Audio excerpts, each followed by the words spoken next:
Ready to bend Minecraft Pay to your will and build things you never thought possible?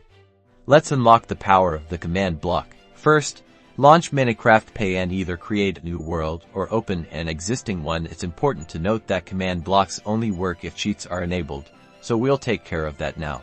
If you're creating a new world, scroll down in the world settings until you see the cheats section. Toggle the activate cheats option to on. If you're using an existing world, tap the pencil icon beside the world name and repeat the process. You'll get a warning message about achievements being disabled. Just tap continue, because trust me, the creative possibilities are worth it. Now that we're in the game, look for the chat icon at the top of your screen. Tap it to open the chat window. This is where the magic happens. Now you need to enter the command to obtain your very own command block. Make sure your in-game name is typed correctly.